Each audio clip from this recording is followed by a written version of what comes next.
Hi everyone and welcome back.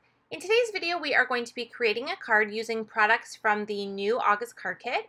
This month's kit is called X's and O's and it is so much fun. There are so many great elements included in the kit. So I really wanted to use a bunch of these different dies and stamps and acrylic pieces that are in the kit and show you a couple of different card designs. One of the things that I love most about this month's kit is that you can go as detailed or as minimal as you want in your card designs because there are so many different elements that can be mixed and matched to be used together or on their own. So there's just a lot of variety in what you can create. So for the first card, I'm going to go relatively simple. I'm not going to add a lot of detail. What I've done is I've taken the Tic Tac die-namics die set and I've cut out a board and all of the X's and O pieces from black cardstock. And then I've also cut out the line detail from some wild cherry cardstock. So what those lines are intended for is to complete the game if you want to actually create a finished game. So we have a shorter one that's going to work either vertically or horizontally, and then we have the longer one that's going to be able to create the diagonal line. So that's the one we're going to be using on today's card.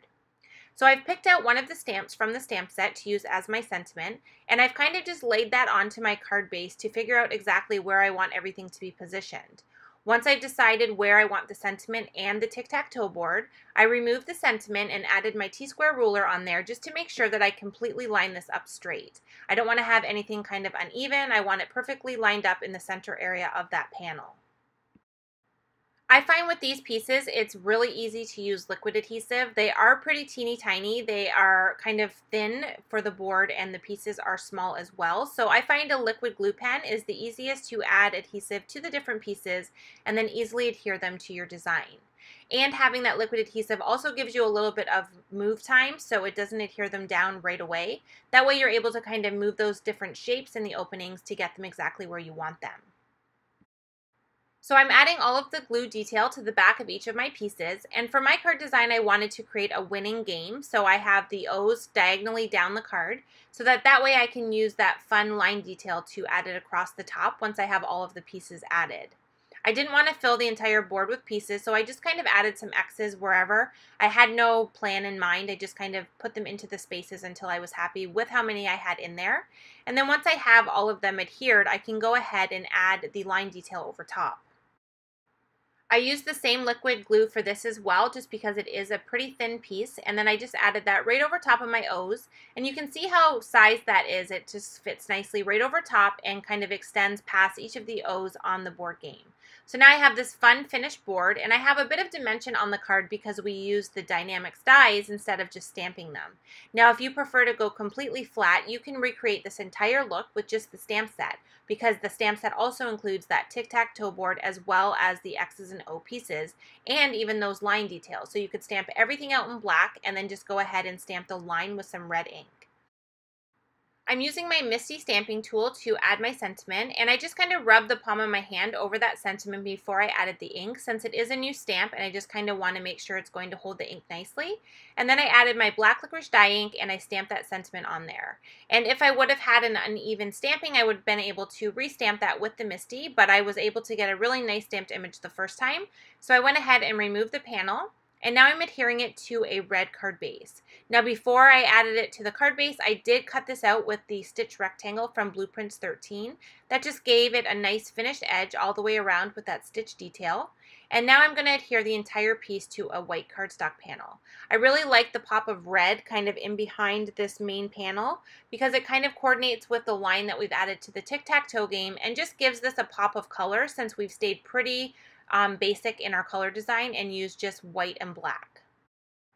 And now our card is complete and we have this nice clean and simple card that has a nice little bit of texture on it because we did use some die cuts instead of just completely stamping it. So now I want to go in the other direction and do something a little bit more dimensional and add the acrylic pieces that come in the kit to this card design. So in this card kit, you're going to get the black and the white tic-tac-toe pieces. So you get 4 of the boards and 18 pieces each of the O's and the X's. And you're also going to get the shaker pouches. And these are going to allow you to create some dimensional tic-tac-toe boards. This kit also includes the shaker, window, and frame dynamics, but I'm not going to use that in this card. I decided to use my square peekaboo die, which doesn't come in the kit. It's a separate die, but it does fit the square shaker pouches. And I wanted to have that stitch detail around the outside edge and not use the frame from the square shaker and frame dynamics. I just wanted to have it very simple and keep it completely white on the outside. I also ran this through my die cut machine with my Blueprints 13, that same stitch rectangle for the outside edge, and now I can start to assemble my tic-tac-toe board in the center area of the panel. So you can see that shaker pouch fits perfectly into that opening, so I can go ahead and start to get some adhesive on there, and then I can put everything together. So I have a piece of white cardstock that I cut slightly smaller, and that's going to be the backer piece for our shaker pouch. And now I've just added some 1/8 inch score tape all the way around the outside of that shaker pouch. Now this is the underside of the shaker pouch. I've added all of the adhesive, and now I'm going to fill that shaker pouch with everything I want to add to my board game. Now for this one, I decided to add some heart detail rather than just the X's and O's. So this kit also includes these great heart pieces. They are acrylic as well, and you either can use the solid or the frosted finish. And I've decided to use all pink hearts on this one. I'm going to go with a pink and black and white color look rather than the red this time. So I'm adding 3 of these acrylic hearts to my board game. And once again, I want to have a finished game, so I added them in a diagonal pattern. And then I'm going to completely fill the rest of the board with the X's. I decided I didn't want any openings. I wanted the game to be completely full. So I'm adding all of the X detail to the openings. And then I'm taking that piece of cardstock that we had cut, which is slightly smaller than our card base, and I'm going to adhere that to the back. And what this is going to do is it's going to adhere to that score tape that we added, and it's going to seal all of those shaker pieces inside on my tic-tac-toe board. I'm just pressing down on the outside edge to make sure that we have that adhesive really adhered down. And then I'm going to use my scissors and just cut some of the excess off of the edge here before we add it into the card. Now I do want to add a sentiment to this panel before we add any of that dimensional detail. So I'm picking out one of the sentiments that I want to use from the X's and O's stamp set. And I'm just going to ink that up with some black licorice dye ink and stamp that right underneath that window opening. I really love the sentiment just because I love the words, but I also liked it for the sizing. It fit really nice kind of in between the bottom area of that square stitch detail, and it lets the focus of the card stay on this fun interactive tic-tac-toe board that we've created. So now that I have everything kind of stamped out, I'm ready to put this together. So I added some more score tape to the pieces of the cardstock that we had left on the outside edge of the shaker pouch, and now I'm adhering the main panel down over top of that. And now you can see we have this beautiful finished edge. You don't see any of that adhesive or anything on the shaker pouch because it's all hidden in between the main panel and the little piece of cardstock we added to the back. And we have this really fun tic-tac-toe board that has so much dimension and so much movement. One of the things I love most about this is the heart details in these little tic-tac-toe boards have a lot of movement. They don't stay completely straight up and down. So I really love that the recipient is able to kind of shake this around and get those hearts to move in that card design. To finish the card off, I added the finished panel to a ripe raspberry card base, and then I have a completed dimensional card to go along with my clean and simple card that we created at the beginning.